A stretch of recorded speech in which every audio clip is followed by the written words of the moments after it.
በዛሬው ዕለት እንግዲህ የምንወያየው ተማሪዎች ብዙ ጊዜ በትምህርታቸው አካዳሚካሊ ምንድነው ወይም በኤግዛም ስኬታማ የማይሆኑባቸው ምክንያቶች ምንድናቸው ብለን ስናይ የመጀመሪያው ምንድነው አንድ ሰው ብዙ ጊዜ በተደጋጋሚ ከዚህ በፊት ብዙ ጊዜ ምንድነው አንድ ሰው ብዙ ጊዜ በተደጋጋሚ ከዚህ በፊት በሚማረው ሳብጀክት የተሻለ ውጤት አምጦ ላያውቅ ይችላል፣ ግን ማምጣት እንደሚችል ሪኮግናይዝ አለማድረግ ያን ነገር ለምሳሌ ማትስ ሊሆን ይችላል። በማትስ ሰላም እንዴት ናችሁ? በዛሬው ዕለት የምናየው እንግዲህ ሊሚትለስ ሞዴል ወይም በትምህርት ሂደታችን ወይም አካዳሚክ ጆርኒያችን የተሻለ ውጤት ለማምጣት ሶስት ኤሪያዎች ላይ ጂም ኩዊክ እንዳለ ሶስት ኤሪያዎች ላይ መስራት አለብን የሚለው አንደኛው ምንድነው ማይንድ ሴታችን ነው። ሁለተኛው ሞቲቬሽናችን ነው።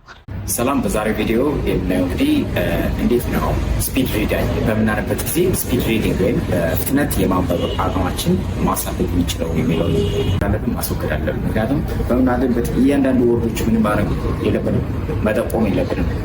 ሰላም እንዴት ናችሁ? ዛሬ የምናየው እንግዲህ ኒውሮፕላስቲሲቲ ሲባል ሰምታችሁ ታውቃዩ ይሆናል። ምናልባት ኒውሮፕላስቲሲቲ ማለት ምንድን ነው? አእምሯችን ምንድን ነው?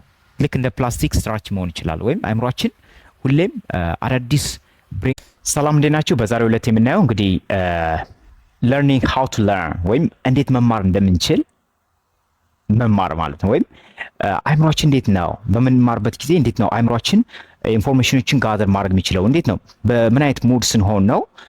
ብዙ ጊዜ ምንድን ነው አንድ ሰው ብዙ ጊዜ በተደጋጋሚ ከዚህ በፊት በሚማረው ሳብጀክት የተሻለ ውጤት አምጦ ላያውቅ ይችላል፣ ግን ማምጣት እንደሚችል ሪኮግናይዝ አለማድረግ ያን ነገር ለምሳሌ ማትስ ሊሆን ይችላል። በማትስ ቪዥዋላይዝ ማለት ምንድን ነው? ነገሮችን ምንድን ነው አስቀድመን ማየት አይደለም።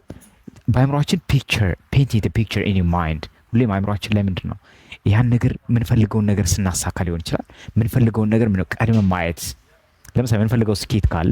ሰላም እንዴት ናችሁ? በዛሬው ዕለት የምናወራው እንግዲህ ተማሪዎች እንዴት ነው ለኤግዚት ኤግዛም በተሻለ ሁኔታ መዘጋጀት ያለባቸው ወይም በኤግዚት ኤግዛም ወይም አጠቃላይ ኤግዚት ኤግዛም ብቻ ሳይሆን በአጠቃላይ በኤግዛም ውጤታማ ሊሆኑ የሚችሉት እንዴት በምን አይነት።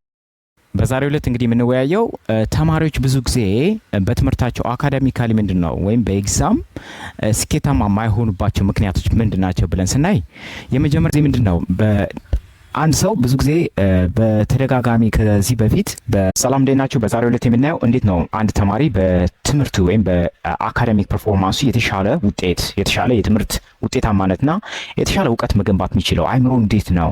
ለምሳሌ ብዙ የማንበብ ልምድ ከሌለው ያ ሰው እንዴት ነው አይምሮውን ትሪክ የሚያደርገው፣ አይምሮውን ወደ